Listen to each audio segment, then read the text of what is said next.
Our second speaker of the session is Ed Kleiner. Ed is the owner of Comstock Seed and Comstock Farm. He opened his seed company 40 years ago following a bachelor's degree in economics at the University of Nevada, Reno. As company president, he works in most sectors of the reclamation industry, from traditional mining ventures to utility and transportation corridors, focusing primarily on supplying local genetic seed sources for the Great Basin, the Sierras, and the Northern Mojave. He's here today to give his talk entitled, let's make sure I have The Evolution of Public-Private Partnerships for Building a Locally Sourced Seed Industry in California. Good morning, folks. This is nostalgic. I attended the Presidio conference you guys had probably 13 years ago. It might have been your first one. And then again, I spoke in Davis, and both times you're an inspirational group of folks, and I appreciate being here. There's way too much to talk about in 15 minutes, and so I'm going to rush through 40 years of working in the seed industry and the public-private partnerships that we've developed over the years. They started in the late 80s, and they advanced to the point today where it's very extensive. Back then, though, there wasn't much in the way of partnerships going on at all. We were getting permits to collect seed on federal lands, supplying coal mines in Montana, Wyoming. And the regulations at the time were called SMACRA, and that was the Surface Mining Reclamation Act, started by Jimmy Carter, rest in peace, 1977. And in that act, there was a section 1265 that was about enhancing restoration activities that moved us into the native markets. That got us collecting seed up there. I'm going to spend about 2 minutes talking about supply and demand. And I wrote these down in condensed versions, and I have to read them for the expedience of the time that we have.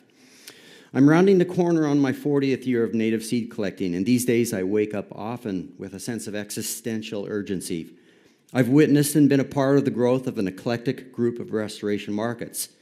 Today, the dominant market sector in the group is wildfire restoration, which has overwhelmed the seed industry to the point that we have perennial shortages, inflated prices, and all too often we're using inappropriate genetics in the seeds that we use for restoration.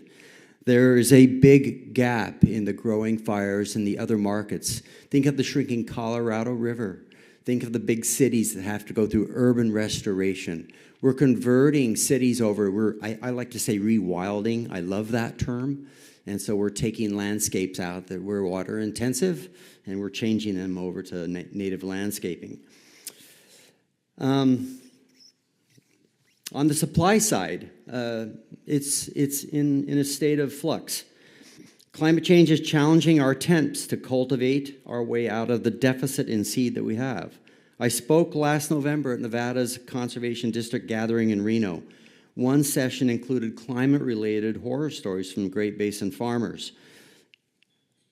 This slide shows the precipitation passed through Reno, Nevada. I live in Minden, just south of Reno, headed across the Great Basin. And you can see from these charts the low temperatures. We're used to freezing temperatures throughout March, episodic in April, but we also had this year episodic freezes into May. And if you look at June 17th and 18th, across the Great Basin, we had temperatures down in the mid-20s. And one farmer at the session up by Elko, Nevada, they said it was going to be 28. He had 9 hoop houses and outdoor vegetables growing, and he hit 18 degrees for 2 days in June. So these conditions are hampering our ability to grow more seed. There is light, though. Places like Hedgerow Farm here locally, they've shown the ability to grow lots of local genetic seeds. My hat's off to them. But the problem is we need about 100 Hedgerow Farms. So for me, the partnerships began in the early 90s. In Reno, Nevada, for instance, we started metering water. Everybody's water bills went up.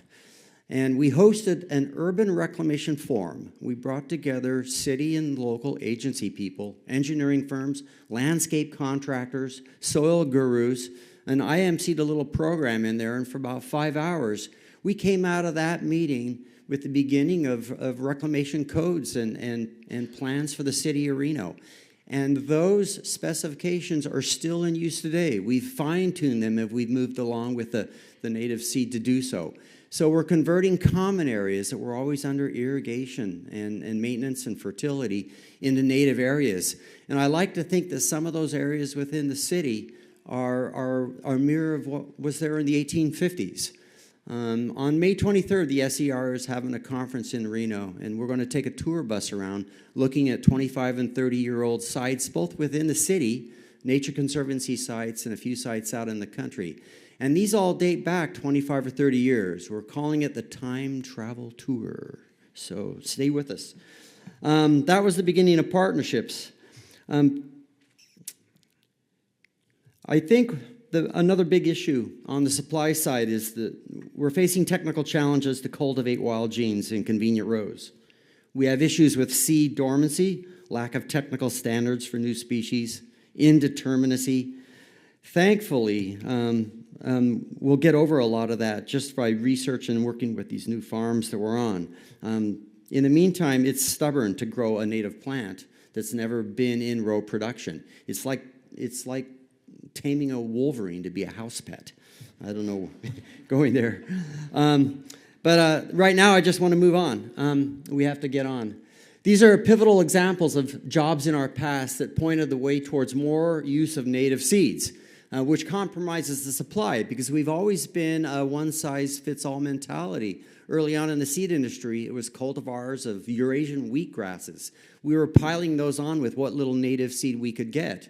And so to move into more native seed, the current genomic track in the first 2 decades of this century, or of this decade, we're moving in the right direction, but it slows us down to have to sort out and start using new genes. It's a long window, 20 years, to bring some of the local genetics into a cultivar status and then into farm production to give us the volumes of seed we need for some of these jobs.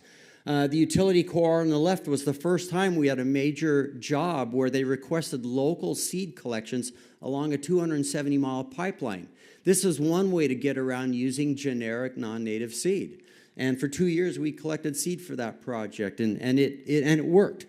The 2 mines on the right side had been successfully growing non-native grasses, native grasses for years, and they finally had to move into diversity. And so we started in on collecting native shrubs in the areas. In particular, the mine on the right side, the Cunningham Hill side, is south of Santa Fe, New Mexico. It's a place of bimodal precipitation. It's a place of warm season grasses. And when we got there, they were so successful at growing grasses that you would never get shrubs to grow in there. And we did a massive experiment on this overburden pile and that borrow pit, where we planted shrub blends independent of the grasses. So we did alternate furrows of both. And we very successfully got shrubs growing in these communities just by keeping the competition from the non-native grasses out. This side alone, you can see the edges. This is a Google photograph looking at these furrows that grows up. But close up, that's what you were looking at. And when they did some studies on the vegetation in that community, things like ruse trilobata, the sagebrushes, oaks, and even an alligator juniper called Depiena, Juniperus depiena. Things were starting to grow there. But the footprint of these jobs to get back to their original undisturbed condition is going to be beyond my lifetime. I'm thinking of long needle pines and matured pinyon juniper growth, and we're looking at climate change hampering all of that.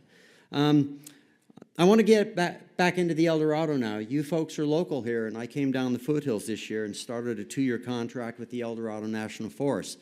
The public-private relationships have climaxed, and when I saw this job show up last year in the spring, a year ago now, and I saw that they had involved provisional seed zones into a seed specification to collect seed, I basically decided it's not time to retire. Life's just getting exciting, and we jumped on a 2-year contract with the El Dorado National Forest.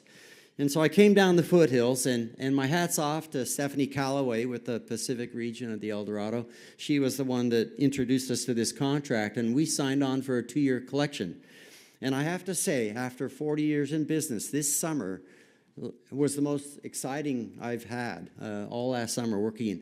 We started down low in the foothills. You You can see the provisional seed zones. They follow a gradient in elevation up the Sierras. These are the footprints of the Mosquito Fire, the Caldor Fire, and in between there was 5 years earlier, there was the King Fire. You put those together, that's 400,000 acres of burned land.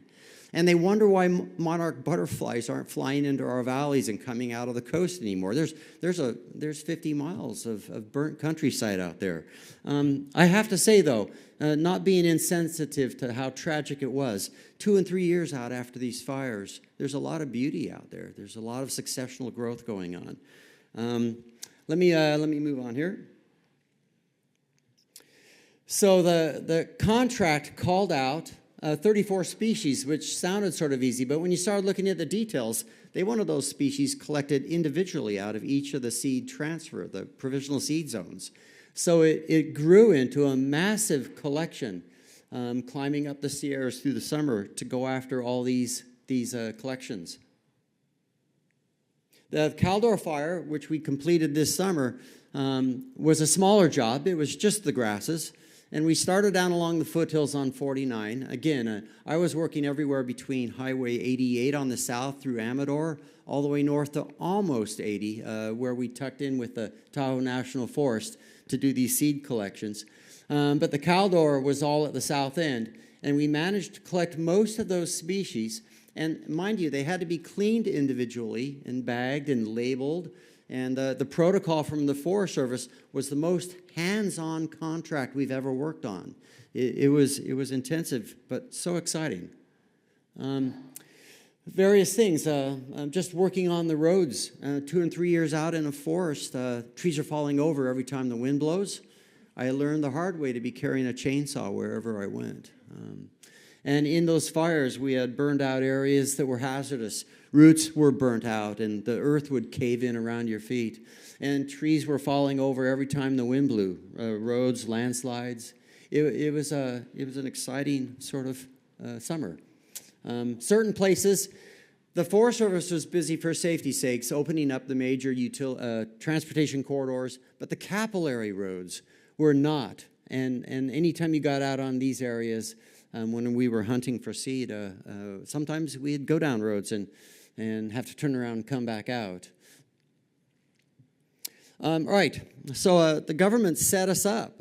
We've never had this luxury before. They gave us an ArcGIS partnership within their data banks, and they fed to us the slide on the left. All the blue dots were the cow flora sites. All the green dots were the iNaturalist sites of the species we were looking for. I started scouting in late March, and we finished seed collecting in October. That's how long this program went on. We were at the top of the Sierras when the first frost started hitting the meadows. On the right side, the yellow dots, thank you, Stephanie Calloway, were from the El Dorado National Forests, and she had collected those sites with her staff for us. And then the red dots are all the sites that we established.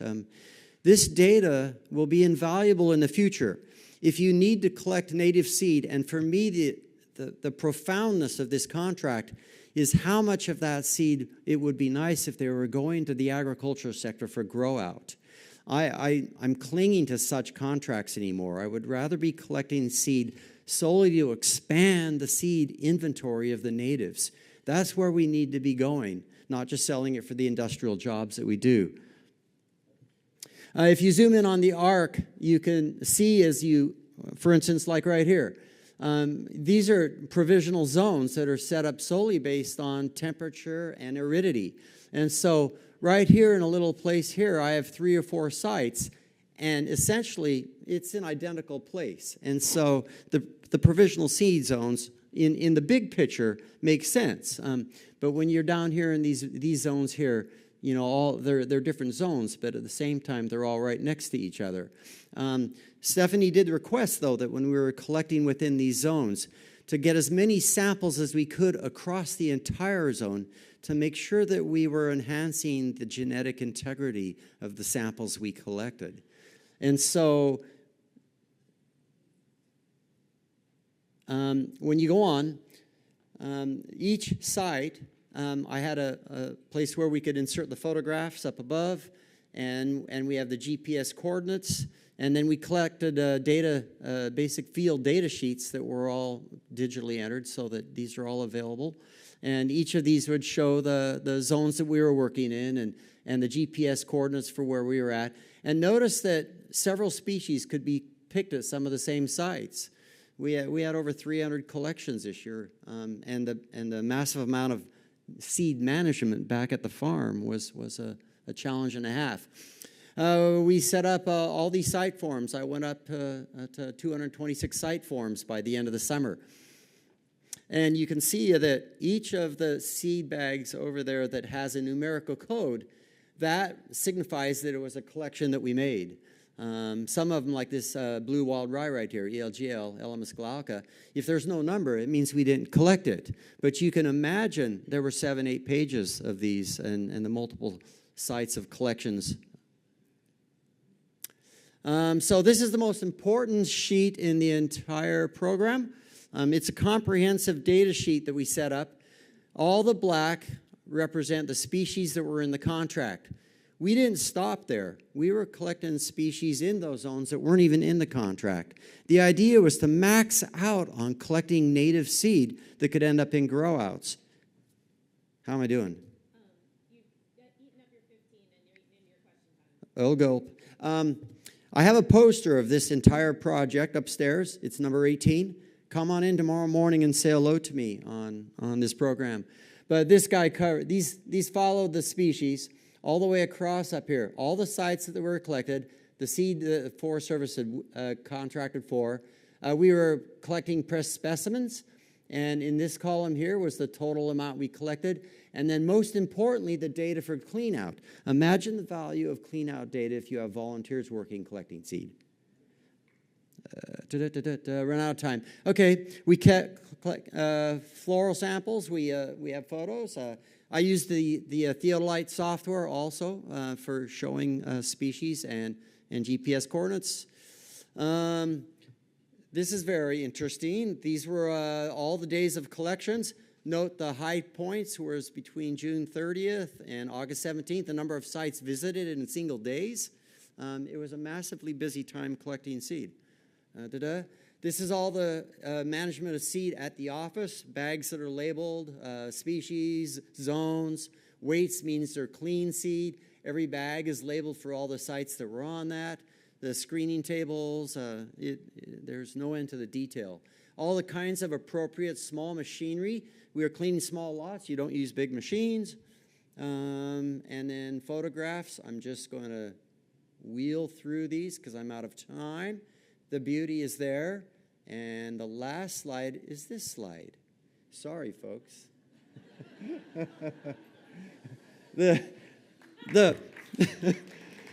photography I got addicted to. The beauty of sunsets. I documented all the swimming pools, the greatest places to camp. It's all in the books. I can answer questions some other time or whatever. One last question? One question, or come see me in the booth. Yes?